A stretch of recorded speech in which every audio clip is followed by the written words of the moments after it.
Boa noite, tudo bom? Vamos seguir aqui com a nossa análise aqui da aula 5, tudo bem, Renata? Vamos seguir, o pessoal é mais preguiçoso, mas tomara que eles entrem. E independente deles entrarem ou não, nós vamos postar a aula lá e eles vão poder acompanhar, né? Por isso que nesse quesito a aula remota é positiva, porque a gente consegue rever, consegue reassistir, né, quantas vezes forem necessárias. Então, só para relembrar o que a gente estava fazendo, que nós não terminamos, a gente estava falando sobre um contrato de empréstimo consignado, né, revisional, e que eu trouxe o caso efetivo para a gente analisar e montar a petição inicial. A aula passada eu mostrei para vocês quais eram os dados, coloquei aqui de forma hipotética, mostrei o contrato, né? Foi feito 1.230,17 de financiamento, com a taxa de 3,36, só que era naquela modalidade de cartão de crédito, ou seja, a pessoa não termina de pagar nunca. E daí, quando a gente falou aqui da petição inicial, a gente conversou com vocês sobre a questão do endereçamento, né? Discutimos se essa ação seria melhor para uma ação para vara civil, uma ação para justiça comum. Chegamos à conclusão, né, que seria melhor uma ação endereçada para a justiça comum, em razão de que no juizado, se de repente o juiz leigo, ou até mesmo o juiz togado, entender lá no momento de se proferir a sentença de que essa causa dependeria ali, sei lá, de uma perícia grafotécnica ou de alguma prova que de qualquer maneira seja ali um pouco mais complexa do que a prova admitida no juizado, a gente corre o risco de ter o processo extinto. Então, pensando em tempo, dinheiro e tudo mais, talvez a melhor recomendação fosse que esse processo fosse já diretamente distribuído para a justiça comum. Depois a gente viu a questão da qualificação das partes, o nome da ação, que eu até achei que alguém estava ali me perguntando ontem no grupo lá do quinto ano, eu estava doido, né, me perguntando como era o nome da ação. Essa aqui daria para ser uma ação declaratória, né, uma ação constitutiva, acumulada aí com dano moral, repetição do indébito, lá que a gente acabou de estudar lá no quinto ano, o artigo 42, parágrafo único, e mais algumas coisas, né. A questão da indicação ali, qualificação do requerido, também é importante.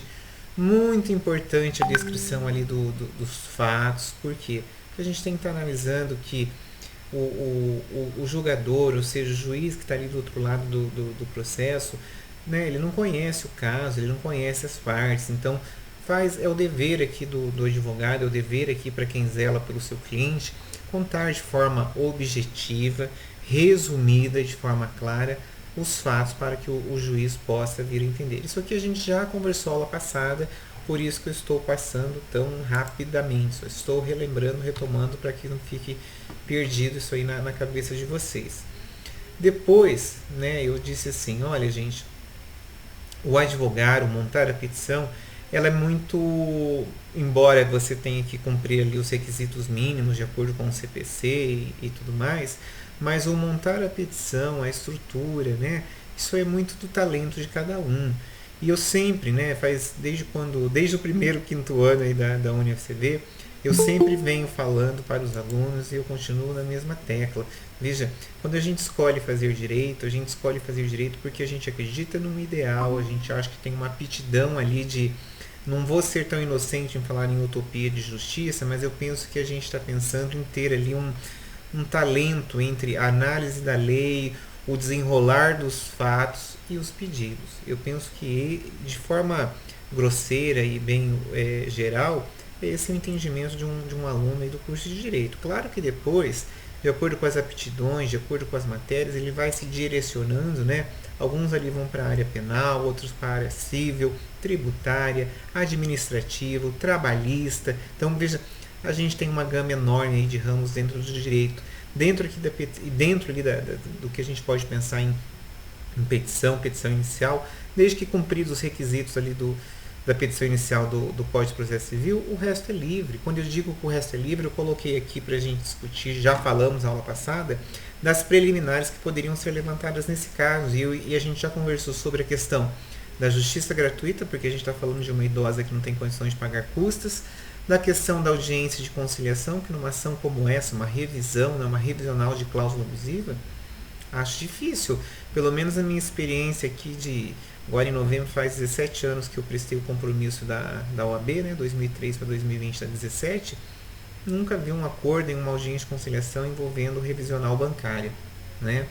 E a questão da tramitação especial, pensando que eu até coloquei isso aqui, mas depois eu fui ver no documento da autora, ela vai fazer 60 anos agora no mês de outubro. Então, neste caso em específico, se o seu cliente tivesse ou tiver mais que 60 anos, você poderia pedir a tramitação especial. Se não tiver, olha, pedir você pode pedir, mas você não vai comprovar, o juiz não vai deferir. Então isso aqui a gente já conversou aula passada, eu estou só retomando para que a gente possa partir do ponto que nós paramos. Eu tive vendo, o post ali da professora Priscila, que informou que graças a um projeto do PIN, o projeto integrador do sexto semestre, eles discutiram o superendividamento do idoso e levaram lá para o PROCON para tentar um convênio. E me parece que, ou para tentar em alguns casos alguma coisa assim, e o PROCON propôs um convênio. Então eu acho que vocês já devem ter visto ali nas redes sociais da faculdade, em que foi fechado um convênio entre o PROCON e a UniFCV para atender aqueles casos de superendividamento do idoso. Eu nem quis postar lá para não começar a tumultuar a coisa antes da hora, mas para aqueles que se lembram, a minha dissertação de mestrado foi baseada no superendividamento do consumidor brasileiro. Evidentemente que eu não tratei só do consumidor idoso, mas eu tenho ali tópicos e subtópicos dentro da minha dissertação que eu analisei essa questão do superendividamento do idoso. E me parece que esse caso aqui é um caso similar, um caso próximo disso que a gente vai ter para atender ali no NPJ. Então, essa aqui era a conversa que a gente teve a aula passada. Coloquei aqui a Lei 10741 de 2003, que é a lei que possibilita a questão da tramitação especial. Me lembro que mostrei aquela questão do julgamento do STJ, daquele pedido inverso de tramitação especial, Então, assim, no direito a gente vê cada coisa que a gente não acredita. E nós paramos aqui, na verdade, antes de adentrarmos no mérito dessa ação. Então, eu gostaria que você estivesse tomando nota, ou pelo menos eu não sei de que forma que você vai fazer isso aí, porque ao final aqui da nossa aula, não sei se acredito que a gente vai chegar ao final hoje, eu vou postar lá no Moodle uma atividade para você entregar, não estou dizendo que vai ser para a semana que vem, mas para você entregar essa atividade referente à aula 5, que será essa petição inicial que eu estou conversando. Então, se eu fosse você, eu ia anotando, ia trocando ideias aqui comigo, porque depois você vai ter que me entregar uma revisional completa. Não adianta você baixar elas lá na internet, como isso aqui é minha área de trabalho, a gente consegue com muita tranquilidade identificar quando a pessoa fez e quando ela copiou. Então, pro nosso bom convívio aqui, vá anotando, faça a sua revisional com as suas palavras, com o seu entendimento, com os seus fundamentos jurídicos, porque é isso que eu vou observar.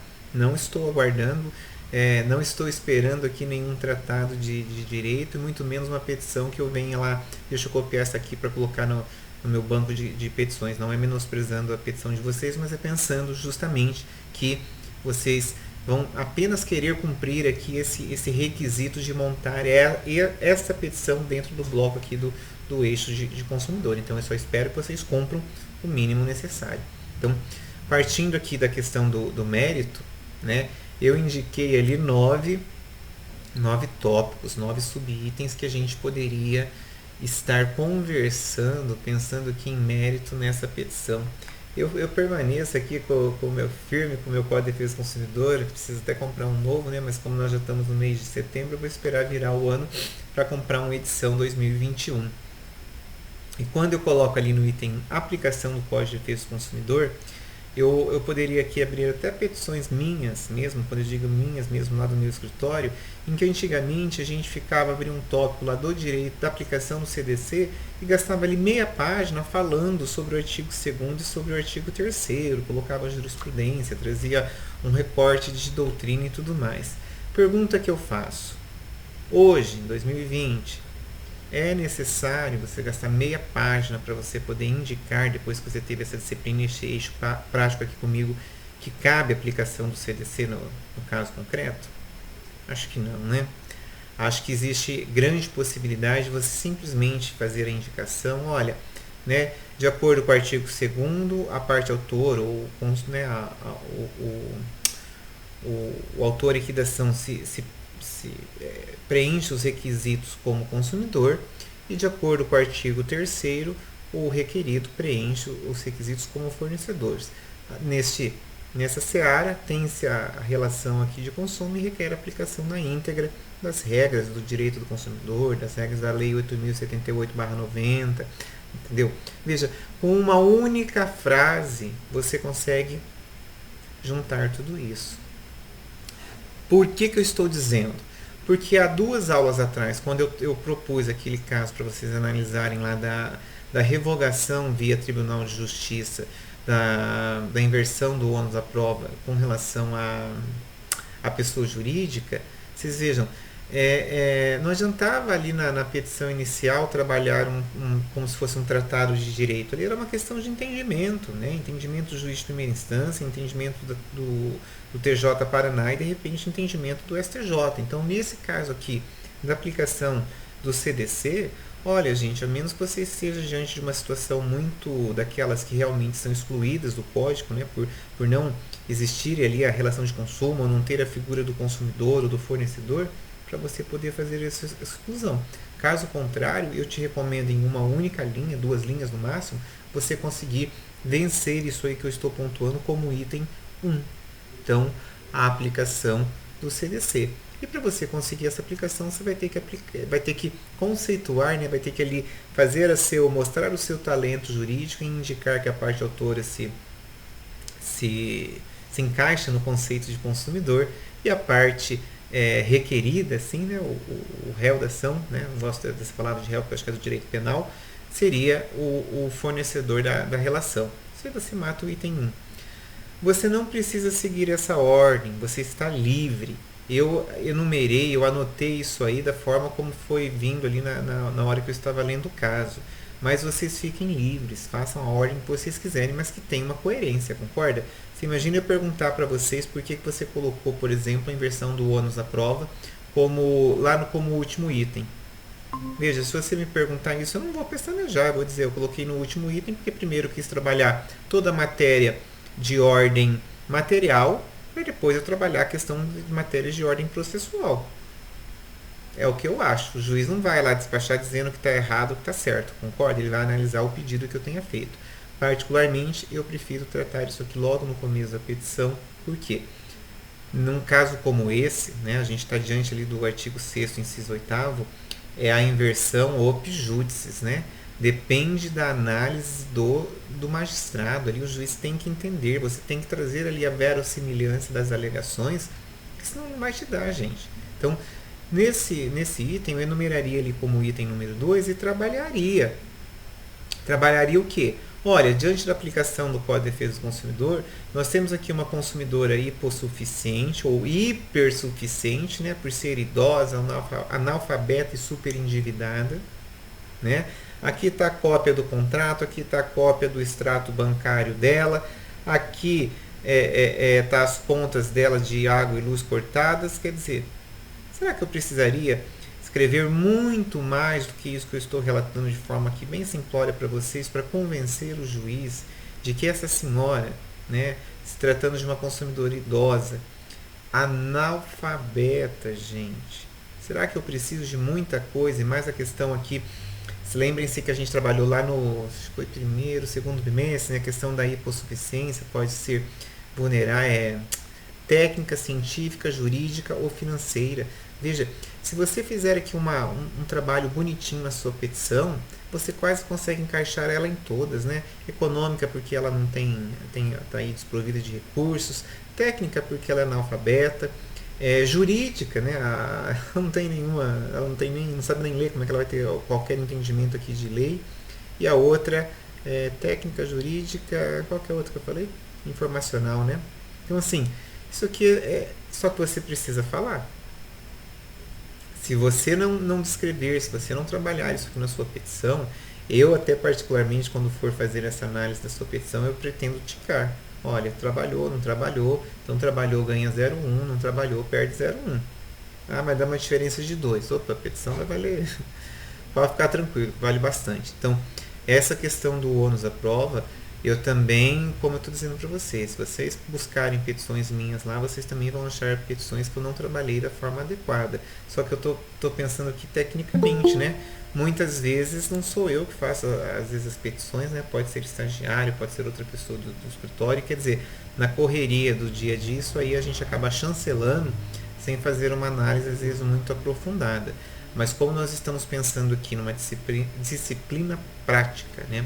Numa ação envolvendo vara civil, eu recomendo que no item da inversão do ônus da prova você faça ali um enquadramento certinho do isso aqui lá a inversão é possível em razão da verossimilhança das alegações ou porque ela é hipossuficiente. Ah, mas por que ela é hipossuficiente? Porque ela tem problema econômico, porque ela tem problema jurídico, porque ela tem problema técnico. Ela é analfabeta, ela é idosa. Né? Isso aqui a gente tem que resguardar. Se você tiver com tempo, não estou dizendo nem para minha peça, eu estou dizendo para sua existência aí como brilhante advogado ou advogada do futuro. Se você estiver com tempo, vá lá no tribunal, no site do Tribunal de Justiça e faça uma pesquisa rapidinha de jurisprudência, como é que tem se comportado aqui nessa questão da hipo ou hipervulnerabilidade. De repente você encontra um julgado recente que vai fortalecer a sua tese. Eu não acho que aqui a gente vai ter problema com relação à inversão. Nesse caso, o caso real que eu estou trabalhando, o juiz deferiu de plano a inversão do ônus da prova. Mas como eu não quero ficar com essa dívida com vocês ou com qualquer coisa nesse sentido, eu recomendo que a gente faça um trabalho completo. Sabe aquela questão do talento, né? É agora que a gente vai ver o talento de vocês. Então, é isso que eu espero no item da inversão do ônus da prova. No item 3 que eu estou anotando ali, olha, eu trouxe alguns fundamentos, né? Nulidade do contrato, artigo 6º, inciso 5º. Vamos ver o que fala o artigo 6º, inciso 5º. Se vocês não mexerem no código, não tem como. Ó, o 5º fala que a modificação das cláusulas contratuais que estabeleçam prestações desproporcionais ou a sua revisão em razão de fatos supervenientes que as tornem excessivamente onerosas. Isso aqui está dentro do direito básico do consumidor. Mas, professor, a gente precisa trabalhar o direito básico ou a gente pode ir direto para o 46, ó, que a gente ainda nem chegou lá no 5º ano, que a gente vai ver no 4º trimestre. O artigo 46 é o artigo que trata da questão da proteção contratual. E o caput do artigo 46 diz o seguinte: os contratos que regulam relações de consumo não obrigarão os consumidores que não lhes for dada a oportunidade de tomar conhecimento prévio de seu conteúdo ou se os respectivos instrumentos forem redigidos de modo a dificultar a compreensão de seu sentido e alcance. Gente, se você voltar alguns slides ali, ou ali lá nos arquivos que eu postei no Moodle, você vai ver que a nossa cliente, que a nossa assistida, ela é analfabeta e que no contrato dela 2 pessoas assinaram como testemunhas. Será que, se você pedir para o juiz a rolar essas 2 pessoas que assinaram como testemunhas para ouvir o depoimento delas em juízo, será que realmente elas explicaram ali para a idosa o que ia acontecer nesse contrato? Né? Então fica aqui o meu questionamento para que quando você esteja montando a petição, você já esteja lá na frente vislumbrando qual é o tipo de prova que você vai produzir. Então, nessa questão aqui, se você for se basear no artigo 46, a prova não está muito difícil, porque alguém que é idoso, analfabeto, e colocou o polegar para assinar um contrato, gente, eu bato aposta com vocês que se a gente sair perguntando aí para advogados, né, vocês sabem o que são juros capitalizados, mas não é para explicar, Não, para vir aqui e explicar a coisa da forma que realmente é. Muitos vão ter dificuldades. Agora, imagine uma idosa analfabeta para explicar, né, para ela entender o que é um empréstimo consignado na modalidade cartão de crédito. Eu acho que né, isso aqui, sabe aquilo que a gente chama aquela ação redondinha? O que é aquela ação redondinha que você vai descrevendo os fatos, já vai vindo na sua cabeça os fundamentos jurídicos, né? Então, eu, com relação ao 46, eu pensaria isso. Anotei ali o artigo 51.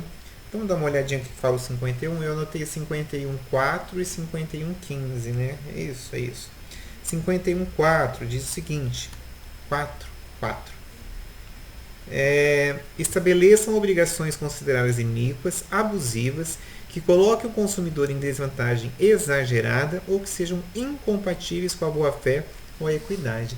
Me parece que esse 51, inciso 4, gente, ele serve como uma luva nesse caso, concorda? Você pegar uma idosa, né, analfabeta, e colocar ela para pagar um empréstimo que não tenha quantidade de parcelas, ou seja, você vai pagar até o dia que zerar a sua dívida, num juro capitalizado de 3,36 ao mês. Parece que, eu não sei se eu que sou muito sensível com relação ao direito do consumidor, mas me parece que isso aqui é uma equação assim, muito desproporcional uma parte da outra. Então, o 51, inciso 4, não tem como ficar fora dessa petição. Vamos olhar o 51, inciso 15? O 15 diz o seguinte. Opa! Acho que eu digitei errado, hein? Eu acho que eu digitei errado, não é 15 não. Tem que ver ali qual que é, que vai ser o... Ah não, 15 sim, ó. 15. Estejam em desacordo com o sistema de proteção do consumidor. Tá, esse aqui seria um inciso, digamos assim, perpendicular, né? Mas se você está fazendo análise do caso, né? Eu colocaria. Então, o 51.15, né, o caput do 51, está dizendo que são nulas de pleno direito, entre outras, as cláusulas contratuais relativas ao fornecimento de produto ou serviço que, 15, estejam em desacordo com o sistema de proteção do consumidor. É um bom fundamento, juntando aqui, se você conseguir fazer essa comungação entre o 15 e o 4, eu acho que você vai ter uma boa fundamentação. 52, vamos ver o que está falando 52 que eu anotei ali. 52, inciso 5º. Caput do 52. No fornecimento de produtos ou serviços que envolva outorga de crédito ou concessão de financiamento ao consumidor, o fornecedor deverá, entre outros requisitos, informá-lo previamente e adequadamente sobre 2 pontos. O 5 diz o seguinte: a soma total a pagar com e sem financiamento. Pergunta boba: se no contrato não estabelecia o número de parcelas totais do financiamento, como é que você vai dizer qual é o total do financiamento que será pago? Viram como é que a gente consegue pegar o fornecedor aqui de calça curta? Eu repito o raciocínio porque ele é bem inteligente. Não tem como saber, Matheus, não é verdade? Então você veja, você como advogado, lembrando que tem a súmula lá que proíbe o juiz conhecer de ofício as matérias envolvendo o direito bancário, se você não montar a petição inicial de forma adequada, o juiz, eu penso que o juiz só pensa assim lá na cadeira dele, né? Coitado desse cliente que contratou um advogado que não sabe muito o direito do consumidor, porque eu não vou poder deferir de ofício o que ele não pediu. Então, num caso como esse, particularmente, eu acho que uma petição dessa é praticamente técnica. Como assim técnica? Você seguindo aqui mais ou menos essa... Não é essa receita, eu não estou te dando uma receita, eu estou fazendo uma análise com você. Você fazendo essa análise aqui comigo, para depois num outro caso, ou nesse mesmo caso você vir a montar a sua petição, é bem difícil você sair muito fora dos trilhos. Então, por isso que eu acho essa disciplina e esse formato de se indicar, se conversar algumas coisas tão importantes. Porque se você não fizer isso aqui comigo, você vai fazer com quem? Entende? Lá no direito material no quinto ano, a gente nós não temos carga horária para trabalhar esse tipo de coisa. Numa disciplina eletiva a gente consegue. Então veja, eu estou sentadinho aqui trabalhando, explicando a petição inicial, item a item, fundamento por fundamento. Lá no direito material não dá tudo isso. Então, neste item de nulidade do contrato, a gente teria pelo menos 1, 2, 3, eu notei o artigo 6º, mas tá. No mínimo, eu vou deixar 3, no mínimo 3 dispositivos legais que deveriam ser trabalhados para você conseguir alcançar aqui aquilo que a gente chama de pedido imediato e pedido imediato, né? O imediato, a declaração do que? Da nulidade da cláusula de número tal, né? Então, isso é importante. Então, espero que tenham conseguido dar uma clareada aqui com relação ao que eu penso ou o que precisa ser feito, né? Não é o que eu penso, o que precisa ser feito aqui com relação ao pedido e a movimentação, né? A articulação aqui com relação à nulidade do contrato. Daria para fazer outras coisas, professor? Claro que dá. Você pode estabelecer o que você quiser. Isso aqui eu estou te colocando como fundamento mínimo. Menos que isso eu acho um pouco arriscado, né? Um pouco não prudente, né? Pensando que a gente está analisando uma coisa técnica aqui. Item 4, boa fé objetiva. Isso aqui eu acho que vocês são tem quase que mais gabarito para explicar isso aqui do que eu, né? Porque isso aqui vem lá do artigo 2035, parágrafo único, e o 422 do Código Civil. Boa fé objetiva é aquilo que a gente espera da conduta do fornecedor, né? Trabalhando isso aqui já, fazendo uma correlação com o direito do consumidor. Professor, se eu não colocar isso na minha petição, o juiz vai achar que está faltando alguma coisa? Gente, o juiz não vai achar nada, ele vai julgar de acordo com aquilo que você colocou. E particularmente, eu acho que é uma boa alternativa aqui a partir do Código Civil de 2002, né? Lembrando que eu me formei no Código anterior, você poder trabalhar aqui a questão da boa-fé objetiva. Sabe por quê? Eu não consigo imaginar você fazendo um contrato de financiamento com uma instituição financeira, né? No caso aqui acho que era o Banco Cetelem, e você pensando assim, nossa, eu preciso me cuidar porque o Cetelem vai me passar a perna. Poxa vida, será que essa é a boa-fé objetiva que eu estou aguardando? Ou será que a boa-fé objetiva era, olha, eu posso firmar aqui um contrato com tranquilidade com essa instituição financeira porque ela é séria, né?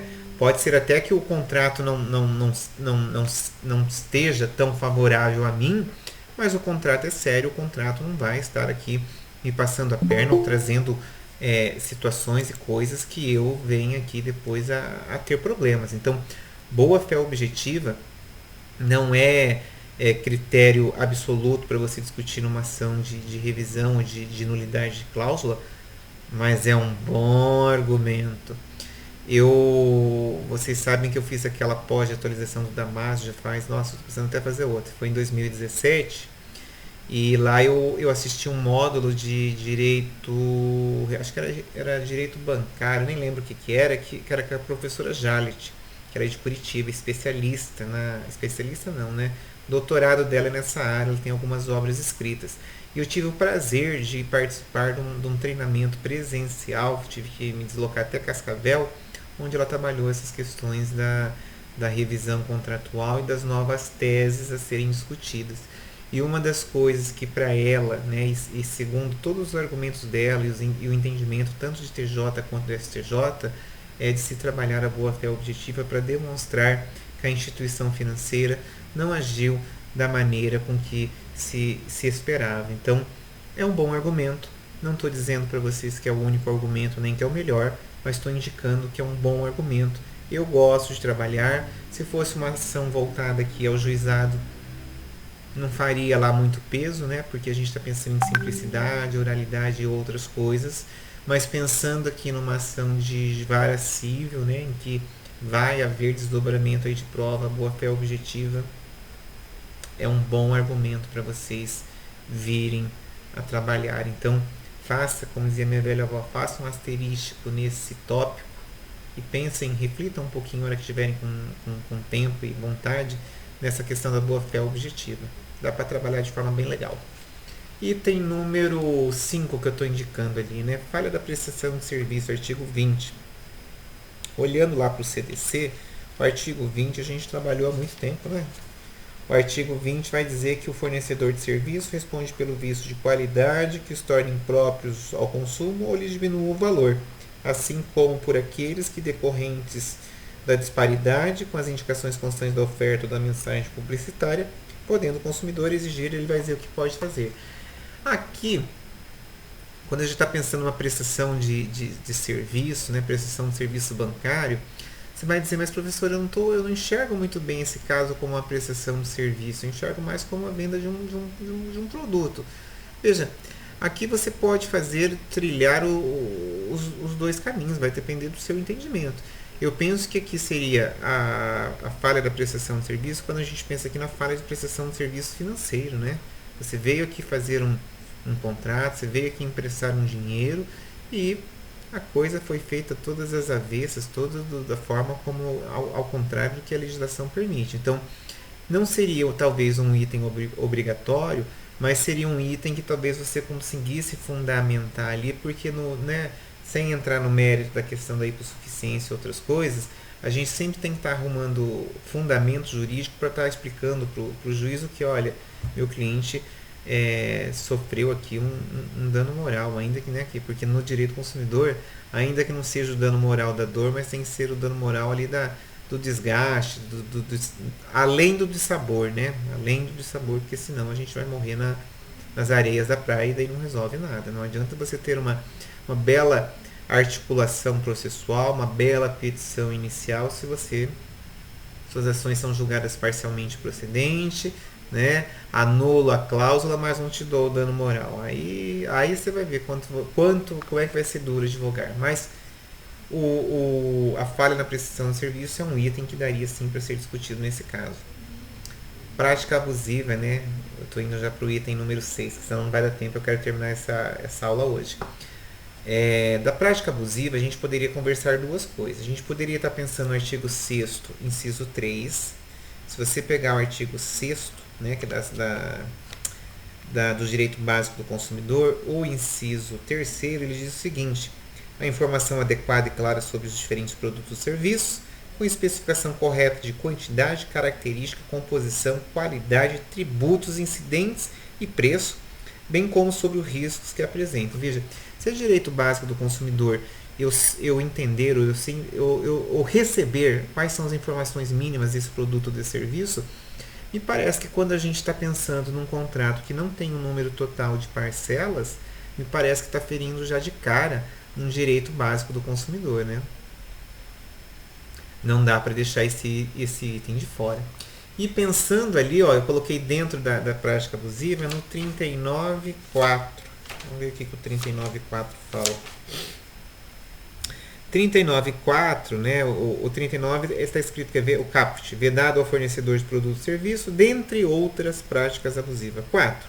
Prevalecer-se da fraqueza ou ignorância do consumidor, tendo em vista sua idade, saúde, conhecimento ou condição social, para impingir-lhe seus produtos ou seus serviços. Veja, esse aqui, num caso como esse de consumidora, eu estou chamando de idosa, né? Faz conta que ela já tem uns 60 anos. Nesse caso aqui de consumidora idosa, analfabeta e super endividada, meninos e meninas, a prática abusiva aqui está configurada, é um dos pilares aqui da sua ação, né?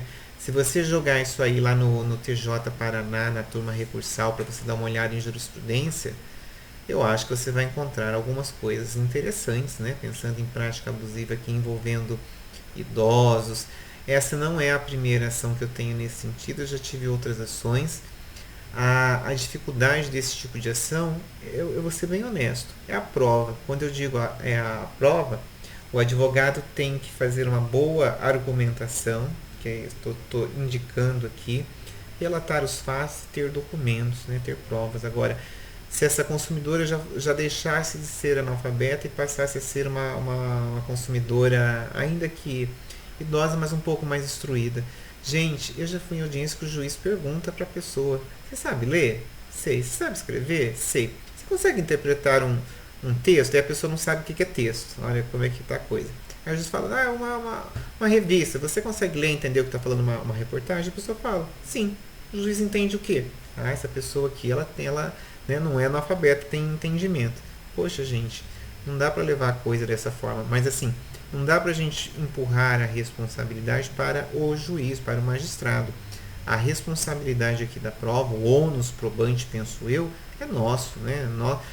Nós como quanto profissionais, nós temos que vir ali e trabalhar essa prova, trabalhar a colheita de prova para que a coisa fique redonda. Não cabe ao juiz. Ah, professor, mas isso aqui cabe a inversão do ônus da prova. Gente, inversão do ônus da prova é para facilitar a defesa do consumidor, vocês estão entendendo?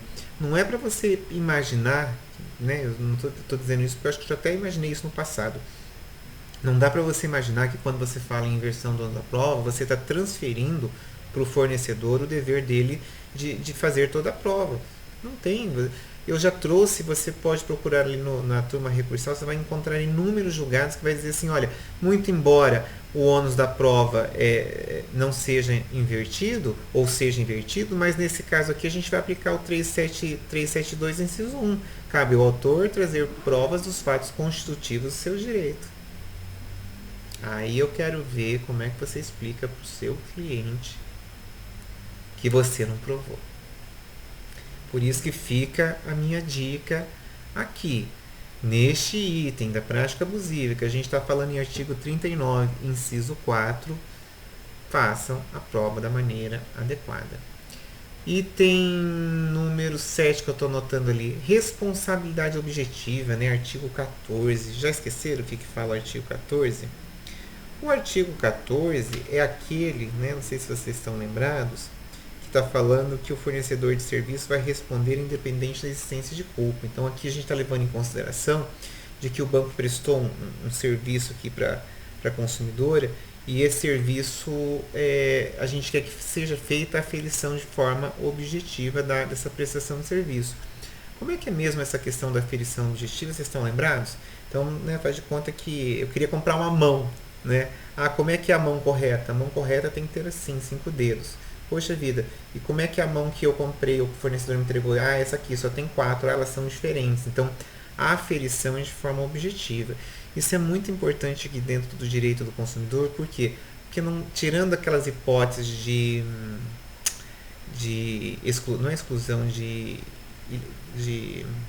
oh Deus, tirando aquelas hipóteses de excludentes de responsabilidades, inclusive que já estão descritas no próprio código, não tem mais mimimi.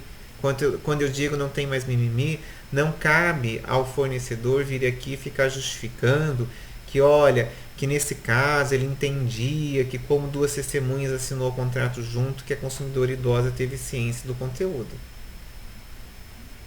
Responsabilidade objetiva é aquela coisa que a gente não discute. Como é que deveria ter sido essa prestação de serviço?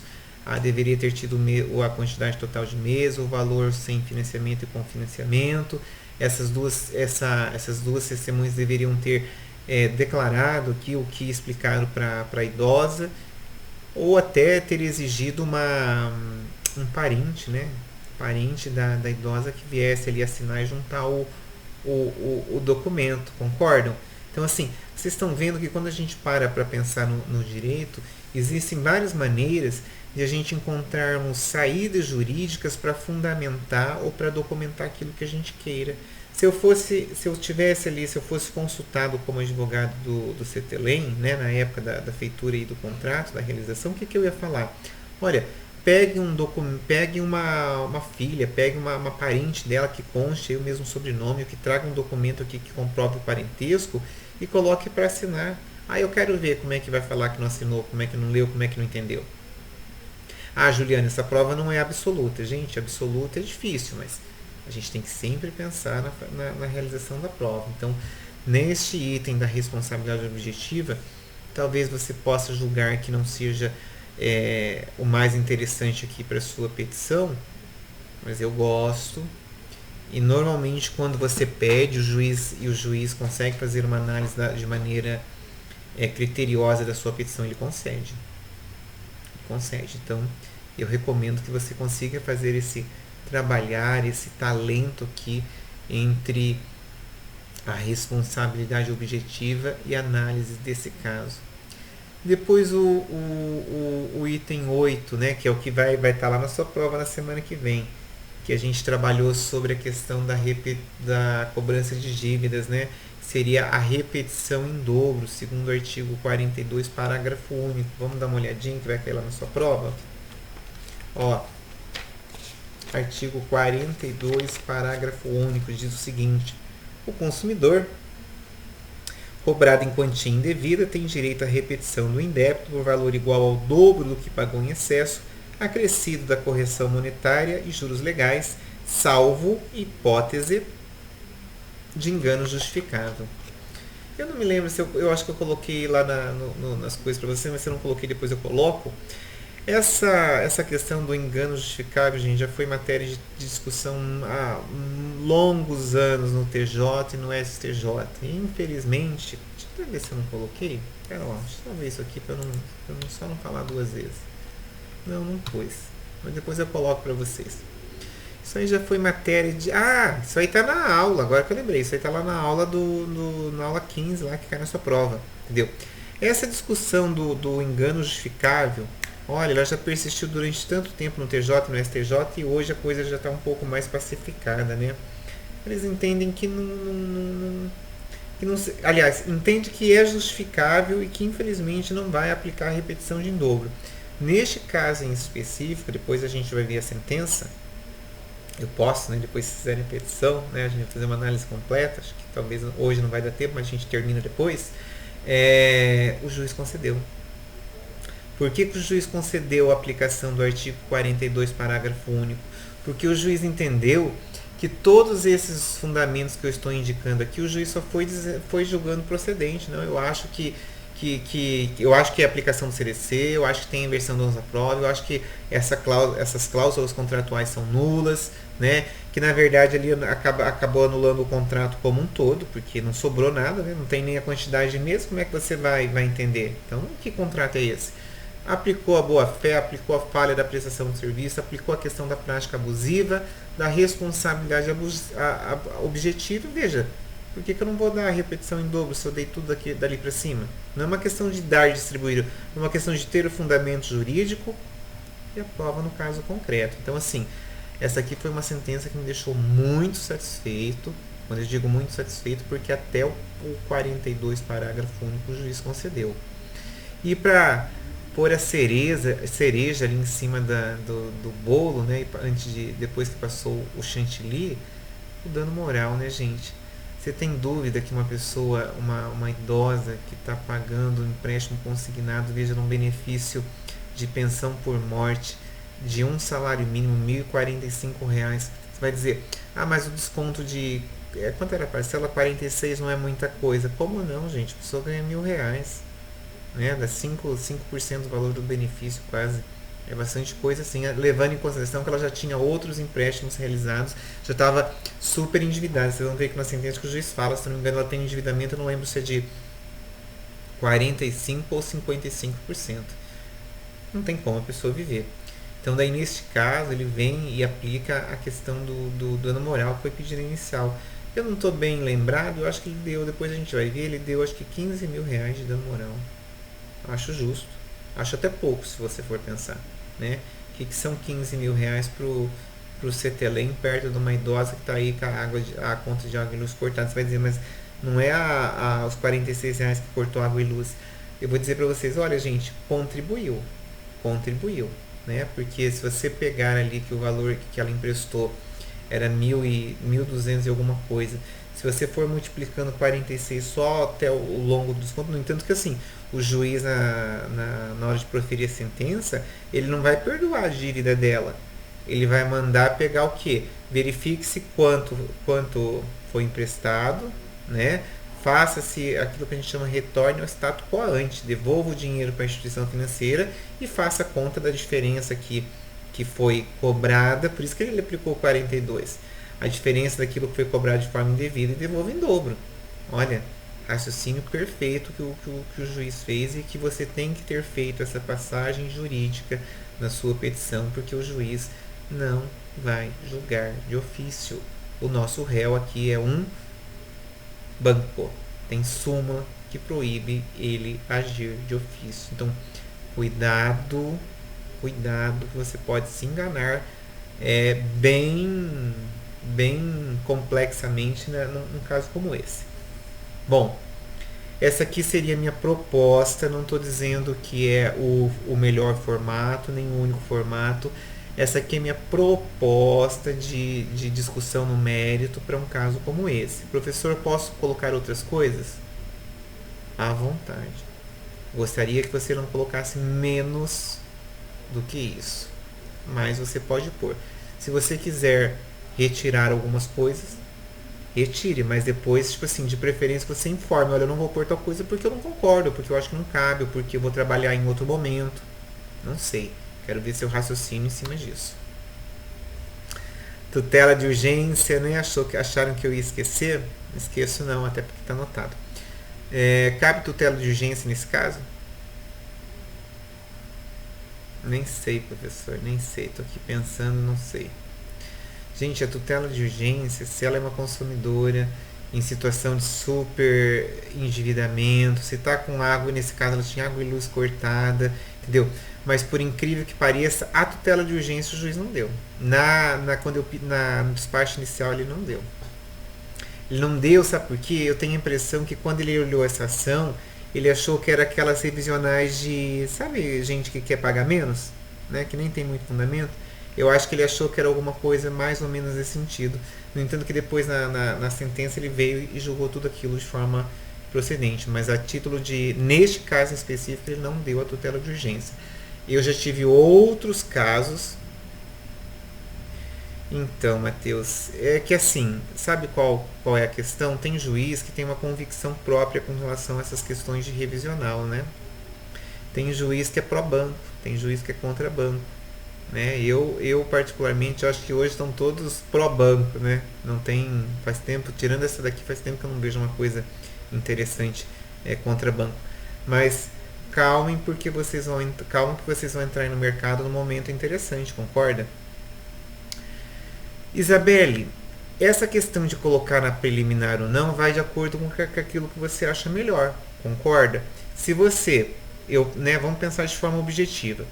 O professor, eu quero que o processo ande, então eu preciso da justiça gratuita e depois a minha cliente está passando necessidade, está com a luz cortada. Será que não era logo no preliminar que eu deveria trabalhar a tutela de urgência? É possível sim, vai do seu talento, da forma como você vai trabalhar dentro da sua petição. Eu aqui acabei deixando depois, mas você pode fazer de forma inicial, desde que você tenha consenso, concorda? Não vai jogando as coisas na petição. Vai amarrando, vai trabalhando. Que tipo assim, sabe aquela coisa que é gostosa de ler? Quando eu digo gostosa, você vai dizer, não tem petição gostosa de ler. Tem sim, tem sim. Tem petição que a harmonia dela, a estética, né? A cor, a fonte da letra, o formato ali como o profissional trabalha, é gostoso de ler. Tem outros que dá vontade de sair pulando de página em página. Eu mesmo, infelizmente, eu sou daquele que sou ansioso, então quando eu abro lá a sentença, eu vou direto no dispositivo, leio, depois eu vou voltando para ver. Quando eu ia fazer contestação também, e pegava as iniciais, a primeira coisa que eu ia era nos pedidos. Eu já ia nos pedidos, via o que o juiz despachou, depois eu voltava analisando. Mas isso é uma coisa muito particular de cada um, né? Vai do seu talento, vai daquilo que você entender. Mas o artigo 300 tem que ser trabalhado, tem que ser pedido. E eu tenho vários casos, é que agora a gente está meio quietinho na pandemia, né? Estamos com tantas coisas aí para pensar. Mas a gente já teve bem mais forte nessa questão aqui de revisionais envolvendo contratos bancários. E vou dizer uma coisa para vocês, né? Eu acho que no passado, aí, um ano atrás, 80%, 70% a gente conseguia tutela de urgência para suspender o desconto do benefício, gente. Aí, eu não sei se vocês acompanharam no Fantástico, né? Nós tivemos, quando eu digo nós tivemos, o Brasil. Tivemos algumas quadrilhas que se passaram por advogados, porque eu penso que aquilo não pode ser advogado, né? E passaram a surrupiar o dinheiro ali como é que chama, dos seus clientes, essas ações de revisionais, uma série de coisas. Então, assim, hoje os juízes eles não estão vendo lá com muito bons olhos essas coisas aqui. Mas o direito existe, nós estamos aqui para trabalhar o direito. Deixa eu avançar, porque senão a gente não termina hoje. Eu quero terminar pelo menos a petição inicial. Pedidos. Aqui eu quero fazer uma sugestão para vocês. Quando eu digo uma sugestão, eu não estou dizendo que eu sou o dono da verdade, muito menos que essa é a forma correta. Juliano, desde lá de quando eu estudei para a OAB, que faz bastante tempo já, né? Faz 18 anos isso, meu Deus. Eu aprendi que eu não poderia esquecer em uma petição inicial de forma alguma de pedir a procedência dos pedidos. Então, para eu não correr esse risco, né, eu salvo engano, eu tirei acho que 7, 8 na prova da OAB, porque eu errei 2 questões. Quando eu digo eu errei 2 questões, naquela época a OAB era cruel. Ela fazia aquelas perguntas que você devia responder sim ou não e fundamentar.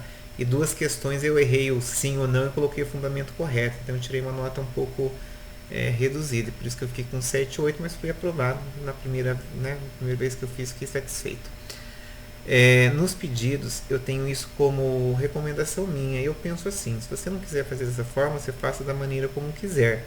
Eu só te peço que você não esqueça de fazer o pedido de procedência. Juliano, adoto como meu formato para não esquecer. Eu sempre coloco lá: onde eu estou disposto, venho respeitosamente perante Vossa Excelência pugnar pelo recebimento da presente inicial, para o fim de análise dos pedidos ser julgada totalmente procedente. Eu sei que de acordo com os pedidos, sei lá, eu faço ali, eu arrumo o português para que antes de eu fazer os pedidos eu já pedi a procedência. É o que eu penso, é o que eu faço.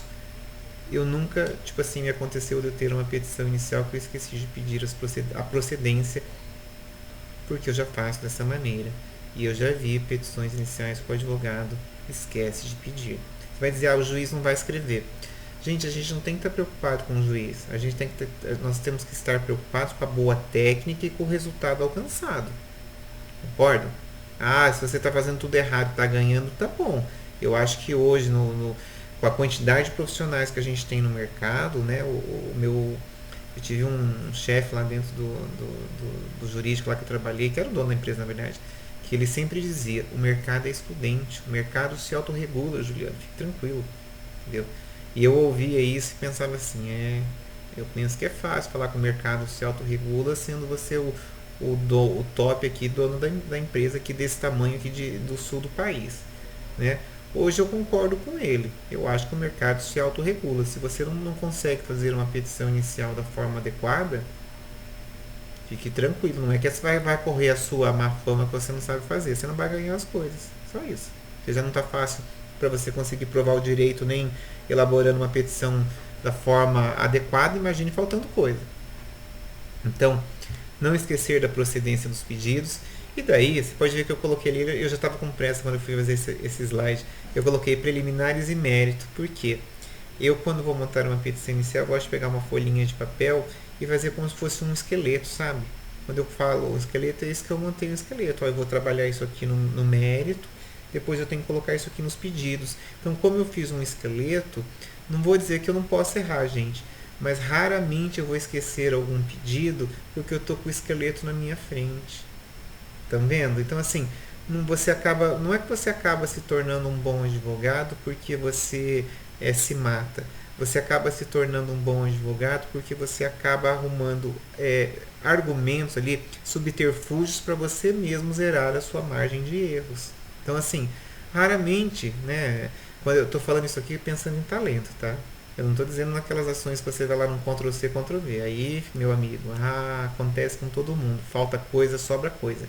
Estou pensando aqui naquele advogar, que essa é a parte gostosa da nossa profissão. Quando você conhece o direito material, entende do direito processual, acabou de pegar um caso interessante, você está articulando tudo isso. Olha, é que infelizmente a gente vai se metendo em tanta coisa para fazer, né? Dar aula para dar e isso e aquilo, e a gente acaba quase que deixando em segunda instância essa questão do advogar mesmo aqui com a fundo. Mas é isso que eu gosto de fazer. Quando eu digo é isso que eu gosto de fazer, eu passo. Por isso que eu não gosto nem de. Quando eu vou no meu escritório de final de semana, eu nem vou. Porque quando eu vou, eu perco. Tipo assim, já aconteceu desde domingo de manhã e fica lá até 5 ou 6 horas da tarde, até sem almoçar, só tomando um cafezinho lá. Por quê? Porque eu vou me enrolando lá com com as minhas petições, com as minhas coisas, e eu perco a vontade de ir embora, porque daí eu vou lendo um acordo, vou lendo outra coisa, vou vendo um parecer, vou juntando, vou baixando aqui. Esse é o advogar. Então, o montar aqui os pedidos, se você montou um bom, né, um esquema ali, quando eu digo um esquema, um mapa, você não vai esquecer. Sempre lembrar que tem que fazer o pedido imediato, condenar a tal coisa, condenar o dano moral, decretar a nulidade da cláusula tal. Então, tipo assim, não é fazer aqueles pedidos enormes, como eu vejo lá vocês me mandando no NPJ. Objetividade, gente, mas objetivo não quer dizer que seja faltando perna, né? Bonitinho, mas eu vou ter 12 pedidos. Não sei, vai ter quantos pedidos forem necessários, né? A gente não, nós não vamos fazer essa previsão de quantos pedidos eu vou fazer. Vou fazer os quantos pedidos couber no caso, né? Às vezes a gente consegue emendar, né, 2, 3 pedidos a decretar não sei o que, não sei o que, não sei o que, não sei o que. Não sei, mas tem que pedir. Eu, né, faz tempo que eu estou um pouco mais afastado dessa parte do contencioso aí de fazer essas defesas, essas coisas, porque na verdade só passa por mim para eu corrigir lá no escritório, né? Ou às vezes nem passa, né? Só os meus sócios até assinam. Mas eu me lembro muito bem que eu vi muita coisa nesse sentido quando eu estava lá no jurídico, né? Porque eu cuidava de todo o interior do estado, de advogado que esquecia de fazer os pedidos direito e na sentença o juiz escrevia: ó, tal coisa existe o item, mas não tem o pedido. O TJ Paraná gosta de escrever isso nos acordos. Eu estava lendo ali um outro dia que eu até fiz um stories dele. Achei tão interessante que o TJ escreveu. O banco pediu no recurso de apelação a reforma com relação a juros de mora. E assim, o tribunal disse: nem na inicial foi pedido, nem na sentença, por que no recurso agora o banco está pedindo? Então, assim, cuidado, que sempre a gente vai ter alguém lendo o nosso trabalho e alguém analisando, né? O direito é uma vitrine. Você vai sempre estar mostrando o trabalho que você fez. Então, quando você manda lá uma petição para mim, você está mandando o espelho da vitrine que você acabou de fazer. Juliana, eu estava com preguiça e fiz de qualquer jeito. Paciência, eu vou ler a sua vitrine bagunçada. Juliana, eu fiz uma coisa mais simples. Faça o que for seu, mas faça com sinceridade. Você não está me enrolando. Você está se enrolando. Entendeu? Então, todos os pedidos, requerimentos, né? Isso aqui o pessoal discute bastante. Não, citação é pedida. Olha, se é pedido ou requerimento, né? Eu acho que isso a gente tem que discutir lá dentro dos doutrinadores de direito processual. Eu concordo com aqueles que citação é requerimento, né? Porque eu vou requerer se eu quero a citação por AR, por oficial de justiça, por depois se for por hora certa, por qualquer outra coisa, né? Aliás, quando você for mudar depois, aí talvez deixe de ser requerimento e se torne pedido. Na petição inicial, eu acho que caberia aqui como requerimento. Professor, eu quero colocar como pedido. Fique à vontade. Coloque onde você quiser, desde que tenha, né? Provas. Tem como eu não especificar, não pedir as provas na inicial? Gente, você não colocar as provas na inicial é ato falho. Você vai dizer, mas é pedido genérico. Não é que é pedido genérico. O momento da especificação de provas é lá na frente, depois do saneamento. Mas aqui na inicial tem que constar. Valor da causa, né? Pergunta: existe causa sem valor? Se não existe, tem causa com valor inestimável ou ínfimo, isso aí tudo bem. Mas a gente não tem causa sem valor, né? Então, se não tem causa sem valor, o CPC já veio e descreveu como é que a gente dá o valor da causa. De forma técnica, eu mando você seguir o CPC. De forma prática, eu digo para você: faça o que for melhor para o seu cliente. Como assim, professor? Não entendi. Eu vou corrigir sua peça de acordo com o CPC. Eu, advogando Juliano, eu coloco o que é melhor para o meu cliente. Então, se meu cliente é autor da ação e é uma ação que existe pedidos temerários ou coisas que pode vir me causar problema, eu coloco o menor valor da causa possível. Quando eu tenho certeza do que eu estou falando, quando eu digo certeza, não é certeza do que eu vou ganhar, certeza do direito, certeza das provas. Eu coloco o maior valor que eu puder. Por quê? Porque vai ter sucumbência, pagamento de devolução de custas e uma série de outras coisas. Agora, já vi muito advogado em saia justa com o cliente, concorda? Quero ver se explicar para o seu cliente que tem que pagar honorários de sucumbência. Então, cuidado com tudo isso, que, né, para quem está começando, pode começar já dando, como diz o outro, um revés. E não é porque eu já estou também na profissão que eu não posso vir a cometer um equívoco. Posso, né? Mas hoje eu já tenho condições para estar respondendo economicamente e pessoalmente com relação a esses problemas. Graças a Deus eu nunca tive um problema dessa ordem, espero nem vir a ter, né? Mas assim, como eu já disse, vira e mexe a gente paga ali uma sucumbência no juizado quando a gente custeia, né? Quando o escritório paga ali as custas recursais e depois o recurso não é provido. Então, é uma questão de estratégia. Para mim, eu acho que compensa. Então, se acontece dessa maneira, eu pago, nem chamo o cliente. Agora, né? E quando eu tenho provimento? Quando eu tenho provimento, eu presto conta para o cliente, desconto dele as custas, porque é o justo, concorda? Né? Não sou eu que sou o autor da ação, eu sou só o advogado. E aí, ó, tá vendo que daí agora a gente chegou na elaboração da petição inicial? Eu não abri ainda lá no Moodle, mas eu vou abrir para vocês. Eu vou dar essa paz para vocês para a semana que vem, né? Que eu sei que vocês estão em semana de prova. Acho que na outra não, né? Na outra já terminou. Então deixa que eu vou abrir essa atividade depois da semana de prova. Quando eu digo vou abrir depois eu vejo quando é que a gente coloca lá um prazo tranquilo para vocês. Então, por isso que eu estou dizendo, Matheus, que eu não vou, embora esteja a elaboração da petição inicial, eu não vou estar abrindo nada agora para vocês. Vou deixar vocês em paz a semana que vem. Na outra semana a gente vai voltar para ter a aula 6 e daí a gente combina que eu abro lá no Moodle quando é que vocês vão entregar essas peças, mas assim, né, de preferência uma semana antes de acabar o eixo, né, que o eixo, salvo engano, vai até, se eu não estou doido, até o começo, final de outubro, né, final do mês que vem, começo de novembro, se eu não estou doido. Depois a gente precisa conferir lá com a professora Priscila, porque ele não é o semestre todo. Ele é um pouquinho menor do que uma disciplina de 40 horas. É que assim, não é que ele é um pouquinho menor. Como ele é prático, né, então ele tem a possibilidade da metodologia ativa.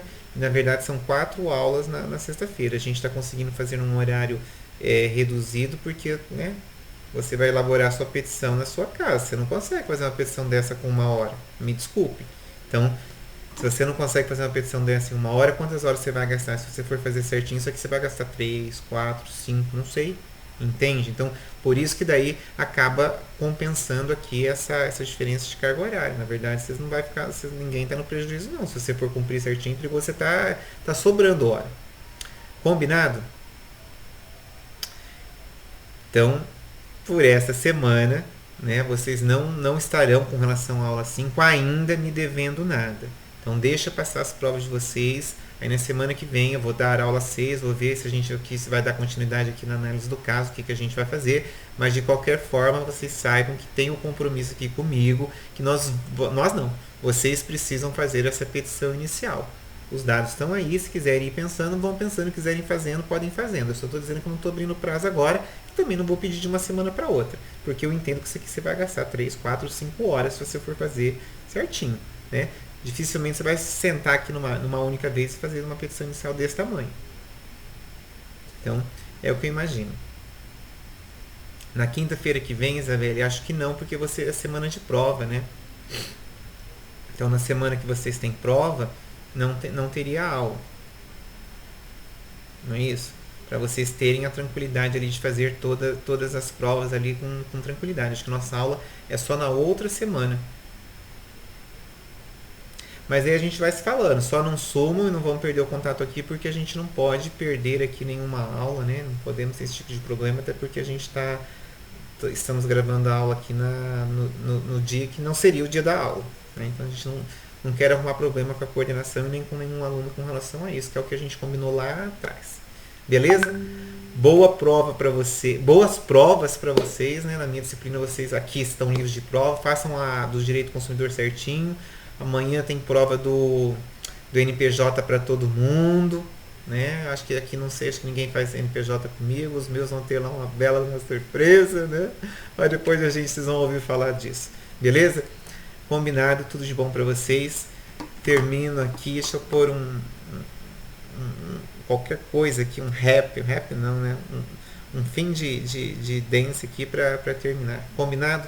Boas provas. Boa noite, fiquem com Deus.